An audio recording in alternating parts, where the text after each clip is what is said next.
Serum institute of India जो पुणे में इसका हेडक्वार्टर है, उसके मालिक आदार पूनावाला, इन्होंने भारत छोड़ के लंदन शिफ्ट हो गए कुछ दिन के लिए। रीजन इन्होंने बताया कि कुछ मुख्यमंत्रियों, कुछ बड़े बड़े उद्योगपतियों, अधिकारी तथा बड़े रसूख वाले लोग इनको फ़ोन करके धमकी देते थे, और जिस वजह से ये बहुत ज़्यादा फ्रस्ट्रेशन में थे और ये लंदन शिफ्ट हो गए। और इन्हें पत्रकारों ने पूछा कि आप इस बढ़ते कोरोना को लिए किसे जिम्मेदार मानते हैं, क्या आप चुनावी रैली या कुंभ के मेला को जिम्मेदार मानते हैं? तो इन्होंने कहा कि अगर हम इसका जवाब देंगे तो हमारी जान भी जा सकती है। ये देश के लिए बहुत गलत बात है। कोई भारत का इतना प्रतिष्ठित व्यक्ति जिसके ऊपर पूरे देश की वैक्सीनेशन की जिम्मेदारी, लोगों की जान की जिम्मेदारी होगी, वैसे व्यक्ति को अगर सुरक्षा कारणों से बाहर जाना पड़े और बाहर जाके वो ट्वीट करे या ऐसा करे तो ये बहुत गलत संदेश जाता है देश के लिए। ऐसा नहीं होना चाहिए। हालांकि सरकार ने उन्हें वायु सुरक्षा दी थी। ये बहुत शर्म की बात है कि इतने बड़े व्यक्ति को वायु सुरक्षा दिया जाए। इनके लिए देखिए, सुरक्षा के लिए ये केवल ये नहीं होता है कि उसे जान से खतरा है। सुरक्षा एक डिग्निटी, एक स्पेशलिटी को भी दर्शाता है, जो दिखाता है कि देश आपके सम्मान के लिए कितना खड़ा रहता है। आप एक मामूली नेताओं के लिए अगल बगल में बड़े बड़े सिक्योरिटी दे सकते हैं, इतने बड़े लोगों को नहीं दे सकते। ये लंदन चले गए। अब कुछ लोग का कहना है कि क्या वैक्सीन का प्रोडक्शन प्रभावित होगा? कुछ प्रभावित नहीं होगा। किसी के ये खुदे थोड़ी ना वैक्सीन बनाते थे, इनके अंडर काम करने वाले वो पूरी तरह से बनाएंगे।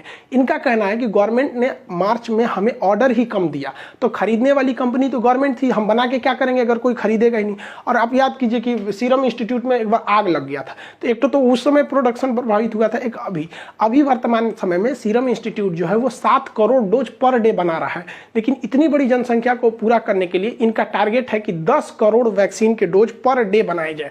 अब 10 करोड़ बनाने में इन्होंने कहा है कि जुलाई तक में ये संभव नहीं है, यानी मई, जून, जुलाई, ये 3 महीने तक पर डे 7 करोड़ ही वैक्सीनेशन के मतलब वैक्सीन उत्पादन हो पाएगा। जुलाई बाद आएगा, इसलिए इस समय थोड़ी सी लेट होगी। हालांकि इन्होंने कहा कि इसका जो बाहर में भी एक प्लांट लगाएंगे सीरम इंस्टीट्यूट का, जिससे कि मतलब वैक्सीन और भी डोज बनाए जा सके। हालांकि भारत सरकार इनके संपर्क में है, बहुत जल्दी ये भारत में आने वाले हैं। और इंग्लैंड में ये प्लांट नहीं लगाएंगे। भैया आपको लगाना भी है तो फ्रांस में लगाइए ना, इंग्लैंड में लगा के क्या फायदा है? क्योंकि इंग्लैंड में लगाएंगे तो इंग्लैंड तो यूरोपीय यूनियन के बाहर है, यूरोपीय यूनियन के 2 देश बाहर है, उसको यूरोपीय यूनियन के अंदर बेचने के लिए फिर नए टैक्सेशन कानून लाना पड़ता है। और अगर वही फ्रांस में लगा देते हैं तो पूरा यूरोपीय यूनियन फ्रांस भी उसी का हिस्सा है। हालांकि ये भारत में ही लगाएंगे, देखिए आगे क्या होता है। हालांकि भारत सरकार इन्हें आश्वासन दी है सुरक्षा के लिए। हमारे देश में 12वीं फेल लोगों के लिए इतनी सुरक्षा दी जाती है, आप सोच सकते हैं। कमांडो गिनिए, यहाँ पे सिक्योरिटी आप कुछ गिन नहीं सकते हैं कितने गनर लोग आगे पीछे लगे रहते हैं। तो सोचिए,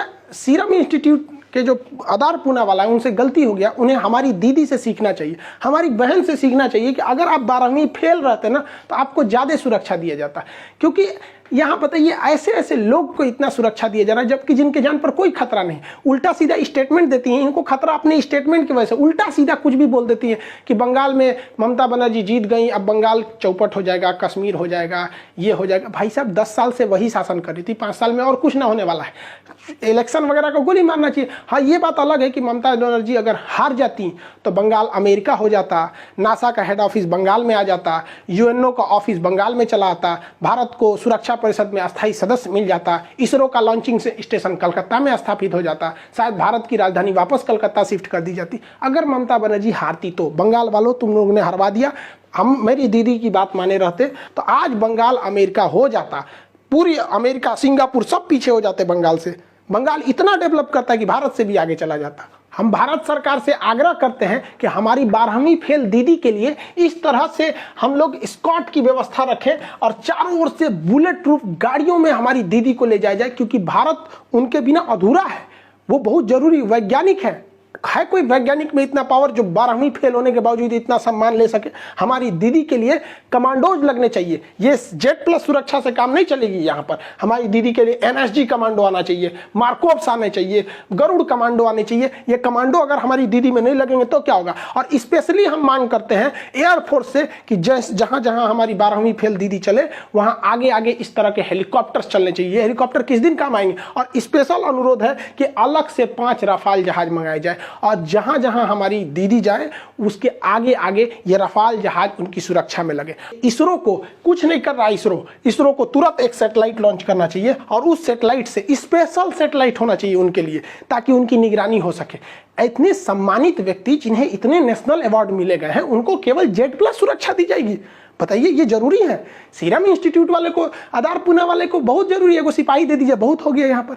आप बताइए, कमेंट में बताइए कि क्या हमारी दीदी को इतनी सुरक्षा मिलनी चाहिए कि नहीं मिलनी चाहिए? उनके बिना देश अधूरा हो जाएगा, उन्हें सुरक्षा ये मिलनी चाहिए। खैर, दीदी को ये सारी सुरक्षा दी जाएगी। आप अपनी सुरक्षा के लिए वैक्सीन लगाइए, वैक्सीन पूरी तरह से कारगर है। आई होप आप समझे होंगे। मिलेंगे नेक्स्ट क्लास में। जय हिंद।